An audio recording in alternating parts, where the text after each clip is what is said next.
വചനമൊഴി ജനുവരി 1. വചനഭാഗം ഉൽപ്പത്തി 17:1-14, ഏശയ്യ 43:1-7, ഫിലിപ്പി 2:5-13, മത്തായിയുടെ സുവിശേഷം 1:18-25, ലൂക്കായുടെ സുവിശേഷം 2:21. ദൈവകൃപയാൽ പുതിയൊരു വർഷത്തിന്റെ ആരംഭം കൂടി ദർശിക്കുവാൻ നമുക്ക് അനുഗ്രഹം ലഭിക്കുന്നു. ഈശ്വരനാമ മഹത്വത്തോടെ പുതിയ വർഷം നമുക്ക് ആരംഭിക്കാം. എല്ലാവർക്കും പുതിയ വർഷത്തിൽ ദൈവദത്തമായ സന്തോഷവും അനുഗ്രഹവും ആശംസിക്കുന്നു, പ്രാർത്ഥിക്കുന്നു. Happy and blessed new year to all. ദൈവത്തിന്റെ ബഹുമാനത്തിനായി വർഷം തോറും കർമ്മങ്ങൾ അനുഷ്ഠിക്കുവാൻ നിർദ്ദേശിക്കുന്ന ദൈവവചനത്തോട് പുറപ്പാട് 23:14 ചേർത്ത് വെച്ച് പുതിയ വർഷവും നമുക്ക് ആരംഭിക്കാം. ഏശയ്യാ പ്രവാചകൻ പറയുന്നത് പോലെ നമുക്ക് മുൻപേ നടക്കുന്നവനും പിൻകാവൽക്കാരനുമായ കർത്താവിൽ ശരണം വെച്ചുകൊണ്ട് ഏശയ്യാ 52:7-12 പുതിയ വർഷത്തിലേക്ക് പ്രവേശിക്കാം. ഭൂമിയുടെ എല്ലാ അതിർത്തികളിലും രക്ഷ നൽകുന്ന ദൈവത്തിൽ ആശ്രയിച്ച് മിശിഹായിൽ പുതിയ സൃഷ്ടികളാകാം.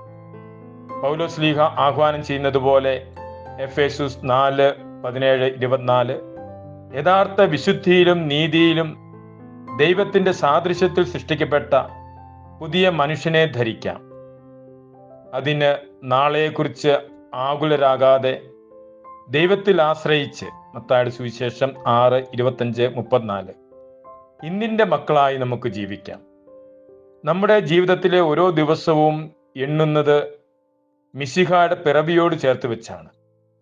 ഇന്ന് നമ്മൾ മിശിഹാ കാലം 2024 വർഷം 1-ാം മാസം 1-ാം ദിവസം ആരംഭിക്കുന്നു. അവിടുത്തെ നാമത്തിന് മഹത്വം ഉണ്ടായിരിക്കട്ടെ. ഇന്ന് ഈശോയുടെ നാമകരണ തിരുനാൾ ആചരിക്കുന്ന ദിവസമാണ്. ശിശുവായ ഈശോയെ ജനിച്ചതിൻ്റെ 8-ാം നാൾ പരിച്ഛേദനം ചെയ്തതിൻ്റെയും ദൈവദൂതൻ കൽപ്പിച്ചിരുന്നത് പോലെ ഈശോ എന്ന പേര് അവിടുത്തെ വിളിച്ചതിൻ്റെയും ഓർമ്മ ദിനം.